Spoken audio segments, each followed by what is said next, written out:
toujours parcourir les territoires, donc c'est toujours un plaisir de venir en Alsace, même si c'est dans un contexte historique particulier. Dans une certaine mesure, j'aurais préféré ne pas venir, je vais vous expliquer pourquoi.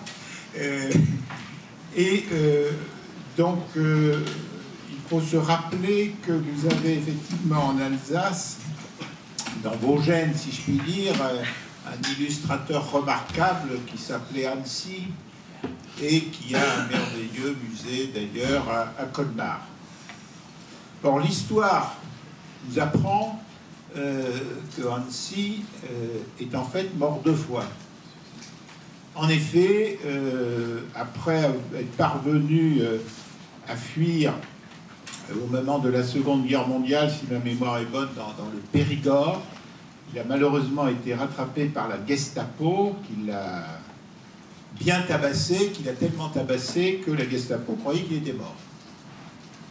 Mais heureusement, malgré le tabassage qu'il avait reçu, il a quand même survécu au fond de son fossé à ce tabassage, et en fait il était encore en... Donc vous voyez, il a failli mourir une fois. Ensuite, Annecy est mort de mort naturelle, quelques années plus tard. Et donc la question qui se pose, c'est est-ce qu'il ne vient pas de mourir pour une 3e fois? Puisqu'il faut rappeler que cet illustrateur, c'est quand même lui qui témoignait de l'identité de l'Alsace pendant la période 1871-1918. Donc vous voyez ce que je veux dire par là. Est-ce que c'est pas avec la fusion-absorption de l'Alsace dans une région Grand Est une sorte de 3e mort pour ce représentant de la spécificité alsacienne? Donc Annecy nous invite à réfléchir, et pour réfléchir, il me semble qu'il faut évoquer 3 points que je vais essayer de résumer successivement.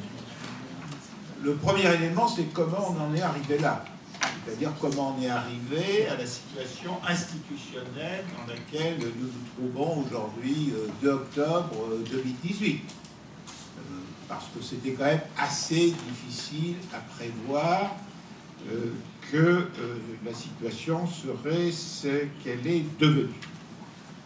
Deuxième élément que je vous proposerai, c'est assez rapidement, bien entendu, de voir un petit peu quelles sont les conséquences et les enjeux de la situation institutionnelle actuelle. Et dans la mesure où il y a un certain nombre d'enjeux à surmonter, on peut se demander si, dans le futur, il ne faut pas élaborer des solutions totalement nouvelles. Et donc, à cet égard, il y a plusieurs scénarios qui sont possibles, sur lesquels il faut réfléchir. Alors, le premier élément, c'est comment nous sommes arrivés là. C'est-à-dire dans une situation où un beau soir, sans prévenir personne et sans consulter aucun des géographes d'ailleurs, un président de la République a pondu une carte de nouvelle délimitation des régions, avec en fait 2 arguments. Un argument qui n'était pas vraiment écrit, qui consistait à dire ah oui, les autorités de Bruxelles trouvent toujours que l'endettement de la France est très élevé, mais on va leur montrer qu'on est capable de faire une réforme qui va faire des économies, et donc on va supprimer un certain nombre de régions. L'autre argument qui est clairement précisé dans la loi et dans son exposé des motifs, et qui est d'ailleurs le seul argument qui est avancé, il consiste à dire qu'il faudrait que la France ait des régions de taille européenne. Cet argument est asséné, vous l'avez nécessairement d'ailleurs entendu, mais en fait il ne tient pas la route 3 secondes. Pourquoi ? Parce que si nous considérons les 22 régions de France métropolitaine, telles qu'elles existaient encore au 31 décembre 2015, si nous regardons l'écart entre la région la plus peuplée de ces 22 et la moins peuplée, la région la plus vaste et la moins vaste, et que nous comparons aux autres pays européens, nous voyons que les écarts sont déjà moindres en France que ce qui existe en Italie, en Allemagne ou en Espagne. Tout simplement parce que dans tous ces pays, la délimitation des régions est en fait le fruit de l'histoire. Et l'histoire fait qu'il y a des petites régions et de vastes régions, des régions peu peuplées, des régions beaucoup plus peuplées. Et je n'ai pas cité la Suisse. Là, il est clair que les cantons ont la taille que vous savez. De mémoire, le canton le moins peuplé doit avoir 25 000 habitants. Ça doit être peut-être le canton de Goury, si ma mémoire est bonne. Et nous voyons bien qu'il n'y a aucune corrélation dans tous ces pays entre la taille démographique, la taille géographique et le dynamisme des régions en question. Même si vous prenez l'Espagne, c'est presque le contraire. Les régions qui ont le moins souffert de la crise sont les régions les plus petites. Et pour retourner en Suisse, je constate qu'il y a toujours un canton de Bâle-Ville et de Bâle-Campagne, et ça n'a pas l'air de nuire à l'attractivité bâloise, d'après ce que je comprends. Donc, cet argument était tellement asséné que l'un des problèmes qui s'est posé, c'est qu'il a été aussi développé à travers ce qu'on appelle l'étude d'impact, c'est-à-dire les réformes de 2008 qui ont obligé le gouvernement à déposer des projets de loi comprenant un préalable qui était une étude d'impact. Quel était l'impact d'une telle loi? Cette étude d'impact était tellement mal rédigée, pour l'une des raisons que je viens de vous expliquer, que lors d'un débat avec le principal rédacteur de cette loi, qui est évidemment un énarque comme il se doit, devant 300 personnes, je lui ai dit, écoutez, cette étude d'impact est tellement mal rédigée que même un étudiant en géographie de première année aurait une note éliminatoire s'il rédigeait un texte pareil.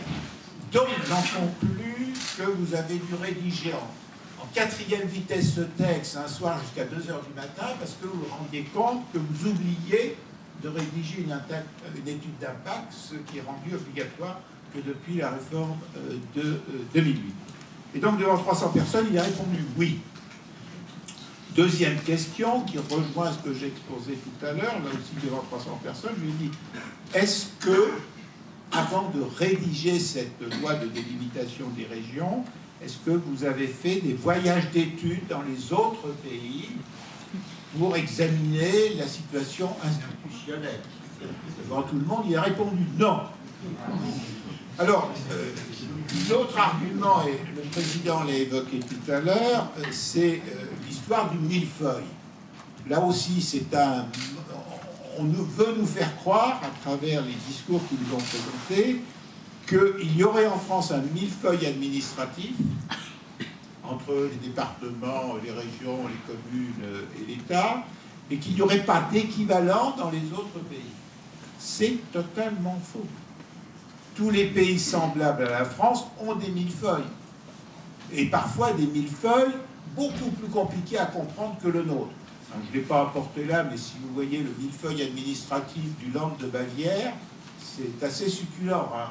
On ne peut pas comprendre du premier coup. Pourquoi tous les pays ont des millefeuilles? Eh bien, tout simplement parce que selon le type de décision à prendre, il ne faut pas se situer au même niveau géographique. Donc, selon que vous avez à construire une école maternelle ou une gare TGV, ce n'est pas le même niveau géographique. Et donc, selon le type de réponse à apporter aux besoins du territoire, il faut se mettre une dimension différente. Et donc, voilà, quand on nous dit, par exemple, il n'y a pas de millefeuille aux États-Unis, je vous invite à regarder les films américains avec les voitures de police où il y a écrit comté de je ne sais pas quoi. Donc, il y a bien la commune, le comté, l'État et le niveau fédéral. Mais c'est vrai pour tous les pays semblables. On n'a aucune particularité en la matière. Il y a même des millefeuilles qui peuvent paraître plus complexes que les nôtres.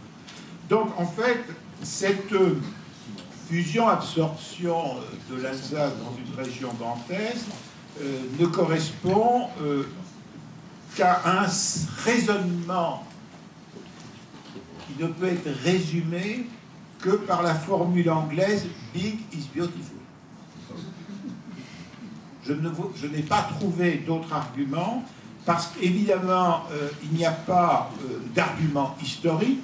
Je n'ai pas besoin de rappeler que l'Alsace, la Lorraine et la Champagne n'ont pas la même histoire avec la France, tout simplement parce qu'elles ne sont pas entrées dans les mêmes siècles en France, si je puis dire, et elles n'ont pas non plus la même réalité en termes de géographie physique, parce que ces lois sont rédigées de telle façon que ceux qui les votent devraient penser que la France est une plaine, donc que les Vosges n'existent pas, que le seuil du Lauragais entre le Languedoc-Roussillon et Midi-Pyrénées n'existe pas, enfin, etc. Or, tout ça, ça continuera d'exister. La géographie continue d'exister. Là, je relisais un géographe du 19e siècle qui, par exemple, vous expliquait que Aix et Marseille se tourneront toujours le dos. Ça paraît toujours d'actualité. Ça le sera encore demain, mais il suffit de regarder la géographie pour le comprendre. Donc, effectivement, dès mai-juin 2014, quand j'ai été auditionné au Parlement, tant à l'Assemblée nationale qu'au Sénat, j'ai été amené à citer le cas de l'Alsace, en expliquant tout bêtement que lorsque je regardais les échanges humains et économiques de l'Alsace, il me semblait qu'ils étaient vers l'Est, c'est-à-dire vers le Bade-Wurtemberg et le Pays de Bâle, alors que ceux de la Lorraine, ne serait-ce qu'en regardant où coule la Moselle, me semblent être, enfin c'est même une certitude, vers le Luxembourg, la Sarre, la province du Luxembourg belge, etc. Donc vers le nord et pas du tout vers l'est. L'autre élément, pour terminer peut-être ce premier point, qui met, si vous voulez, en évidence qu'il s'agit de lois non étayées, non réfléchies, c'est le fait qu'au cours de mes différentes interventions, j'ai eu très fréquemment, alors je ne sais pas si j'en ai aujourd'hui, j'ai eu très fréquemment des parlementaires au premier rang dans les salles où j'étais. Et donc j'ai souvent dit, et que je vais répéter ce soir, je n'ai pas encore rencontré de parlementaire qui ait voté ces lois par conviction. J'en connais qui les aient votées par allégeance, mais par conviction, j'en connais pas. Et bien sûr, si dans la salle, il y a un parlementaire qui veut témoigner, qui n'hésite pas, je n'en ai jamais eu. Alors, pour vous donner encore un exemple tout à fait récent, ma dernière audition au Parlement, il y a 15 jours, pour un groupe sur toutes ces questions-là, et à la fin, il y a un député de La République En Marche qui se tourne vers moi, il me dit « J'ai une dernière question à vous poser, mais comment ça se fait que vous n'êtes pas plus écouté ?» Il prend mon temps. C'est son problème, c'est pas le mien. Donc, nous sommes arrivés à cette situation que vous connaissez, qui est donc cette région Grand Est. Alors là, ça devient difficile de construire l'Europe. Messieurs, il y a des places assises juste devant moi, là. N'hésitez pas à descendre. Hein. Ah oui, vous pouvez partir après. Et donc, mais alors là, ça devient extrêmement compliqué. Pensez à un Bavarois qui prend sa voiture pour aller visiter la France. Il prend la route de l'Ouest, il traverse le Bade-Wurtemberg. Il est heureux, il chante en allemand parce qu'il sait bien la formule « heureux comme Dieu en France ». Et donc pour lui, ça va être un bonheur de visiter la France. Il prend la route de l'Ouest, il traverse le Bade-Wurtemberg, il traverse le Rhin, et là, qu'est-ce qu'il voit? Il voit écrit Grand Est. Il dit, mais je me suis trompé de route, c'est pas possible. Je vais aller vers l'Ouest.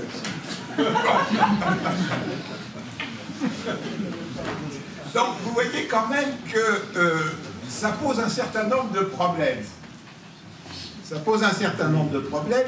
Imaginez aussi, bien sûr, ce qu'était le président de la Champagne quand il arrivait en Corée du Sud rencontrer un chef d'entreprise pour l'encourager à s'installer en Champagne. Il sortait sa carte de visite, président de la Champagne-Ardenne. Ne vous inquiétez pas, en Corée du Sud, on sait par cœur ce qu'est le Champagne. Hein. On sait. Bon, président de Grand Est, alors je sais bien, c'est écrit en bas, hein, dessous les noms. d'accord. Bon, personne ne sait ce que ça veut dire, alors c'est peut-être l'Est de la Russie, etc. Bon, donc vous voyez qu'à travers ce que je viens de dire, ce changement institutionnel a un certain nombre de conséquences, et donc j'en arrive à mon deuxième point. La première conséquence que je viens de commencer d'évoquer, c'est tout simplement en termes de notoriété. Alors je vais vous prendre un exemple d'actualité, puisque le dernier éditorial que j'ai rédigé dans Population à venir s'appelle « La France rurale a enfin un ministre, Stéphane Bern ». Point d'exclamation. Qu'est-ce que j'explique dans cet éditorial? Enfin, entre autres. L'un des points que j'explique, c'est qu'effectivement, Stéphane Bern a été missionné pour détecter 18 sites prioritaires pour lesquels le loto du patrimoine, grâce à vous, va donner quelque chose. Bon, je passe sur le fait que l'État se met aussi des euros dans la poche au passage, parce qu'il faut bien s'occuper de l'endettement de l'État. Et alors, ce qui est très intéressant, c'est qu'effectivement, je dis, mais ce qui est embêtant, c'est que si on n'avait pas supprimé 9 régions, il n'y aurait pas eu 18 sites, mais 27 sites. Donc, nous avons des régions historiques qui ont été totalement oubliées dans la sélection des 18. Alors, c'est le cas, bien sûr, de l'Alsace. Ne vous inquiétez pas, c'est le cas de l'Auvergne, de la Champagne, de la Franche-Comté, du Languedoc, du Roussillon, du Limousin, etc. Donc, déjà, au point de vue notoriété, l'Alsace n'apparaît pas, tout simplement, dans la liste des sites patrimoniaux prioritaires. Je parle des 18, bien entendu.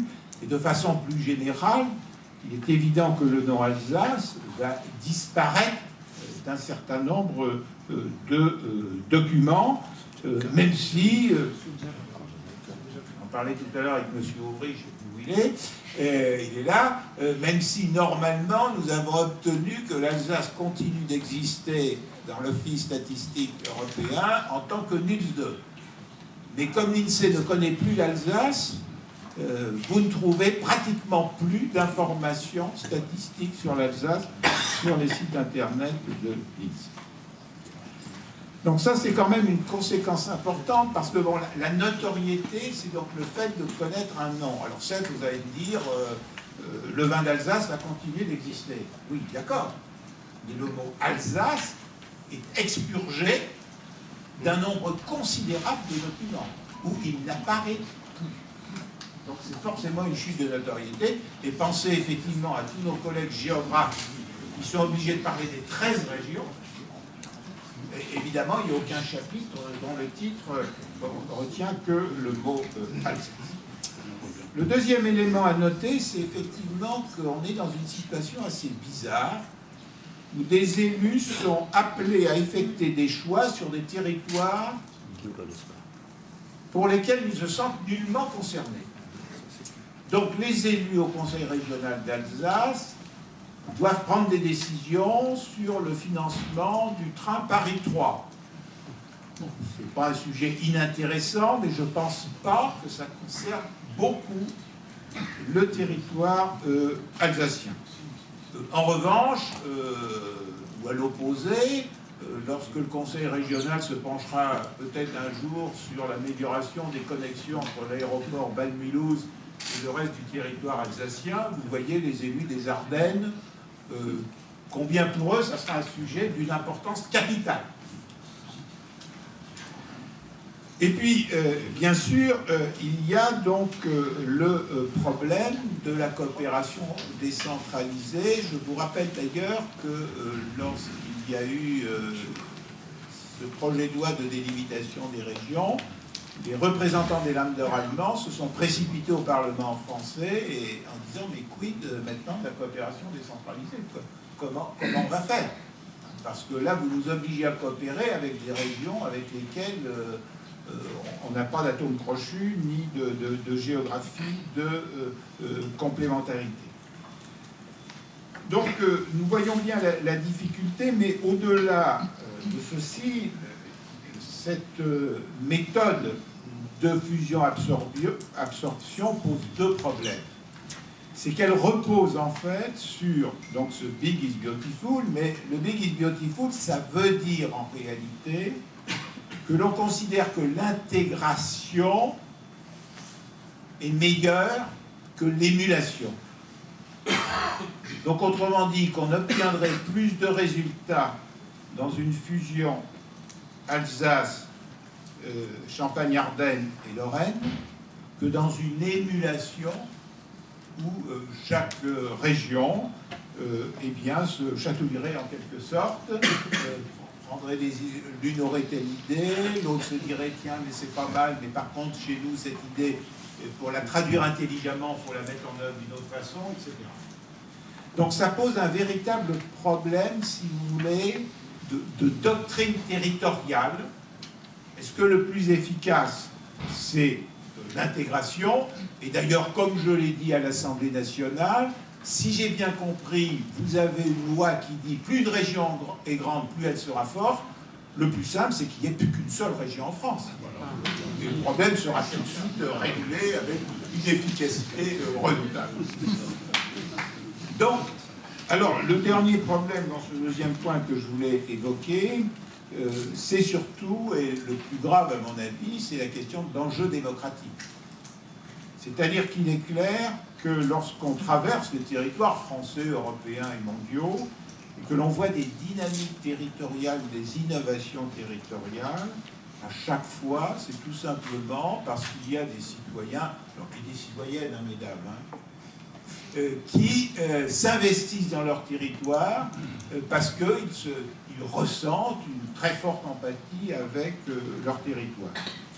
Donc je ne sais pas encore combien d'Alsaciens sont tombés amoureux de la région Grand Est.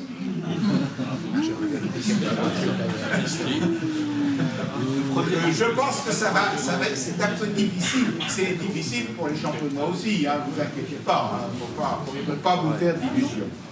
Alors c'est vrai qu'un de vos vice-présidents, la région Grand Est, m'a dit, mais vous regardez, c'est génial, depuis qu'il y a cette région, on a pu négocier des tarifs pour le haut débit formidables.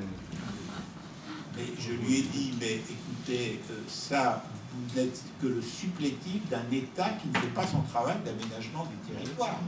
Là, on est typiquement dans une tâche régalienne d'aménagement du territoire.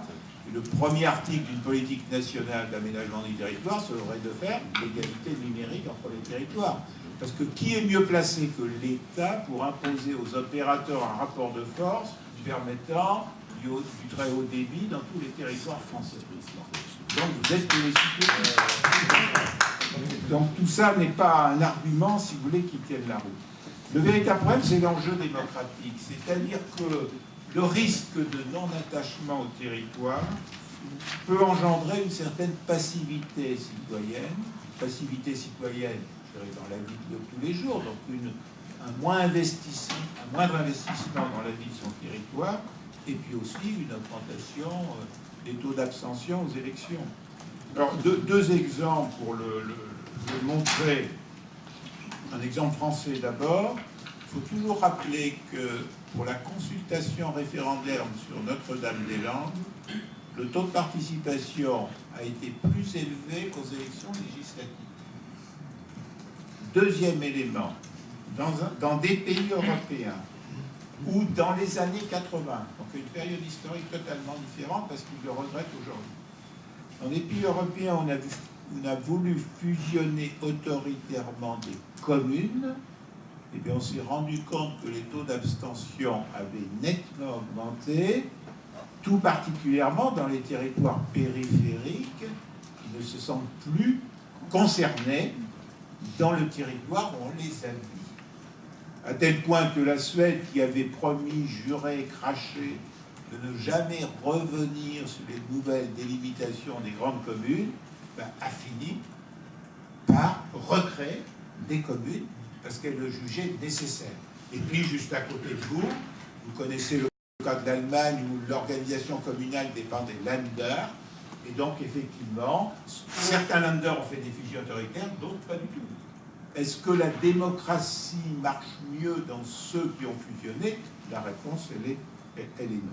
Donc le véritable enjeu, il est là, c'est-à-dire est-ce que l'on n'a pas des décisions qui vont diminuer l'esprit de citoyenneté des habitants des territoires, qui ne vont plus se sentir concernés, ou moins se sentir concernés par des territoires dont ils connaissent parfois, en ce qui concerne les intercommunalités, pas la définition.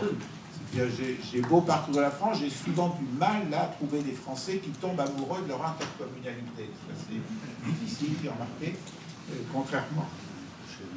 Alors, dans cette situation, et j'en arrive à mon troisième point, que faire? Donc, il y a un certain nombre de scénarios possibles. Alors, le premier scénario auquel je pensais, je m'inspirais de ce qui a pu se dérouler en Europe au cours de ces dernières décennies. Je vais vous citer deux exemples. D'abord, donc en 1955, le référendum de la Sarre. Vous vous rappelez que la Sarre faisait partie de la France, et qu'en 1955, les Sarrois ont considéré que le centralisme français, ça commençait par bien faire. Donc, ils ont voté leur attachement à l'Allemagne, et surtout à la République fédérale d'Allemagne, mais surtout, ils ont voté la possibilité d'être un land, avec tout ce que ça signifie en matière d'autonomie. Deuxième exemple, le Haut-Adige.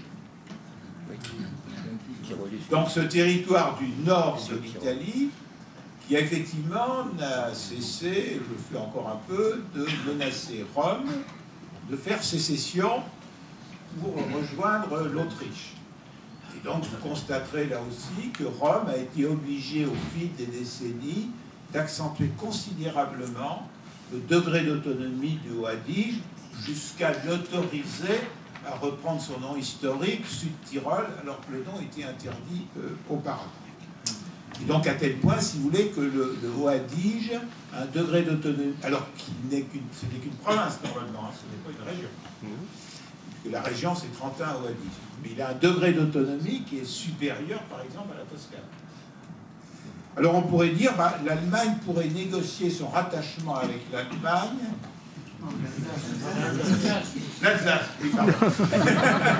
Son rattachement avec l'Allemagne pour demander à devenir un land. Ça c'est le premier scénario.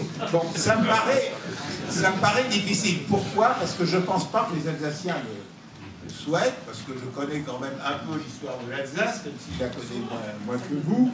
Bon, l'histoire de l'Alsace, c'est quand même un territoire qui a toujours résisté aux tentatives assimilatrices des Prussiens, et Annecy en est un témoignage extraordinaire, courageux et vigoureux. Bon, néanmoins, je ne sais pas, si vous voulez aller dans ce sens-là, c'est vous qui décidez.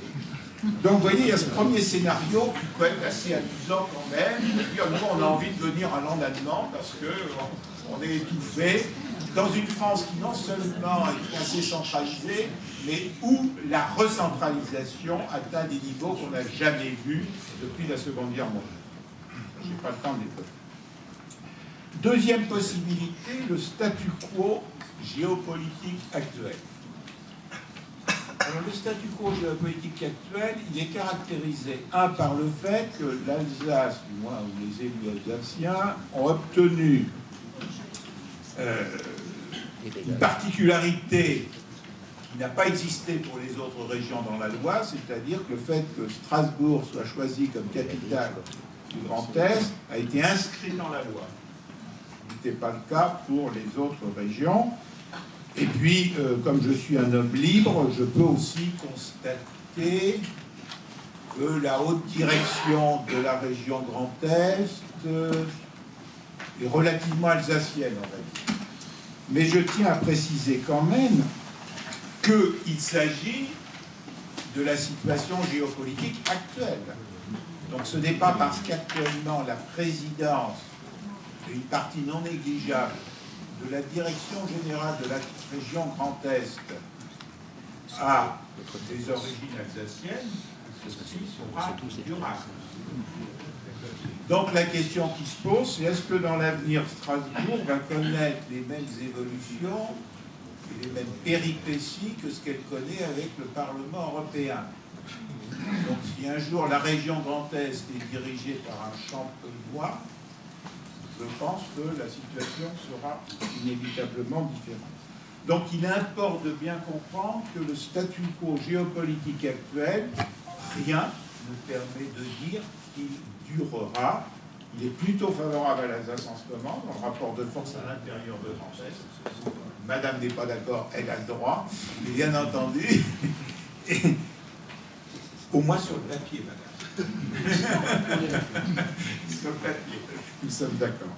Donc c'est le deuxième élément qu'il faut prendre en considération. Troisième scénario possible, donc la question de la collectivité unique à compétences spécifiques. Il faut quand même être très conscient que ceci signifie des textes législatifs qui vont prendre un certain temps, à supposer qu'ils soient votés, et qu'ensuite la mise en œuvre de ces textes prendra encore un certain temps. Donc, je ne suis pas contre cet objectif. Je dis simplement qu'à supposer même qu'on aille de façon linéaire, c'est-à-dire par accord de tout le monde, vers une collectivité unique, avec éventuellement des compétences spécifiques, ce sont pendant des années de mouvements browniens pendant lesquels le développement de l'Alsace prendra du retard par rapport aux autres territoires européens qui ne subissent pas ce mouvement brownien. Pour m'expliquer, je vous rappelle que la loi de 95 sur l'aménagement du territoire avait créé ce qu'on appelait des DTA, directives territoriales d'aménagement. C'est-à-dire l'État avait dit sur certains territoires, c'est moi qui pilote l'aménagement du territoire. Résultat, les élus locaux, on dit on attend les décisions de l'État. Et ils n'ont pris aucune décision structurante, c'est l'objet d'attendre les décisions de l'État. Donc moi, j'ai suivi tout particulièrement celle qui concernait les Alpes-Maritimes, enfin la Côte d'Azur. Donc DTA de 95, les élus locaux se disent, d'abord, ils sont juridiquement obligés d'attendre la directive de l'État. Ils espèrent que, puisque l'État a décidé qu'il prenait le pouvoir en matière d'aménagement sur le territoire, qu'il y aurait quand même un petit peu d'argent à la clé. Ça paraît logique. Eh bien, cette directive territoriale d'aménagement pour la région donc Alpes-Maritimes, pour le département des Alpes-Maritimes, a été publiée 7 ans après, en 2002. Donc vous voyez que pendant que nous, de 1995 à 2002, on ne prenait aucune décision structurante, regardez ce qui s'est passé à Barcelone pendant le même temps, même à Gênes, malgré les événements qui sont déroulés cette année, où il n'était pas prisonnier de ce genre de lourdeur, et évidemment avec 0 centime. Donc c'est le genre de décision sur lequel il faut se pencher, parce qu'il y a toujours le risque un peu d'amuser la galerie sur un certain nombre de promesses. Et puis collectivité unique, ça n'a de sens que si elle a véritablement des compétences, et notamment des compétences lui permettant de faire de la coopération décentralisée avec ses partenaires allemands et suisses, par exemple, ou au-delà. Alors, quatrième scénario possible, c'est la question qui n'est pas forcément exclusive des autres, d'ailleurs, c'est la question de la gouvernance de Grand Est. Bien entendu, la gouvernance d'une région Grand Est est enfermée dans le Code général des collectivités territoriales. Mais ce qui n'est pas interdit est autorisé. Donc, si le Grand Est le souhaitait, dans la mesure où cette région a une dénomination qui ne fait pas sens, dans la mesure où cette région a une homogénéité que personne n'a jamais trouvée, et que personne ne trouvera jamais. Mais dans la mesure surtout où cette région a la chance d'avoir des marques, je dirais quasiment mondiales, Alsace, Champagne, Lorraine, elle peut très bien organiser une gouvernance de telle façon à être plutôt une fédération de marques, plutôt qu'une organisation unitaire, centralisée et jacobine, donc autrement dit, plutôt que de faire du jacobinisme régional.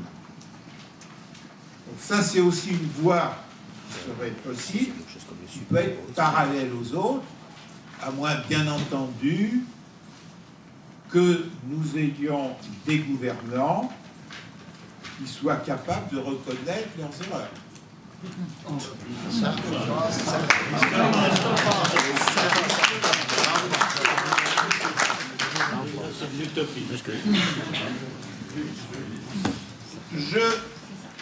Pour ceux qui connaissent bien la vie des entreprises, si je regarde les grandes entreprises mondiales, elles sont de plus en plus décentralisées.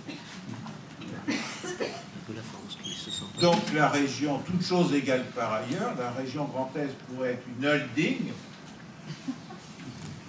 organiser sa gouvernance comme une holding avec un certain nombre, avec 3 niveaux décentralisés. Comme vous le savez, j'insiste sur le fait que la décentralisation à l'intérieur des grandes entreprises, comme Peugeot, c'est une décentralisation qui fait de l'émulation, parce qu'il y a une concurrence entre les différents établissements de Peugeot. Alors en conclusion, je termine.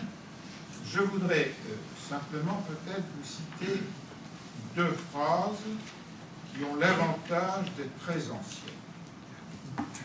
La première, elle est de Paul Villac de Lablache, le grand géographe de 1910. On a oublié en France d'organiser la vie régionale. Nous avons assez foi, quant à nous, dans la puissance des causes économiques pour croire que la nécessité d'un organisme approprié, c'est-à-dire de groupements régionaux, finira par s'imposer. Une de ses principales raisons sera de substituer l'esprit commercial à l'esprit administratif dans la conduite des affaires régionales. Bravo. Et je remonte encore en arrière, un membre de l'Institut Léonce de Laverne, nous sommes en 1879, il écrit un livre de 450 pages sur ces problèmes-là, et je vous lis en conclusion, et avant de passer au débat, ce qu'il écrit en 1879. La plupart de ceux que préoccupe l'excès de notre centralisation remontent pour la combattre au souvenir des pays d'État. Vous vous rappelez, les pays d'État, c'est sous l'Ancien Régime, des territoires qui avaient un statut particulier par rapport aux pays d'État.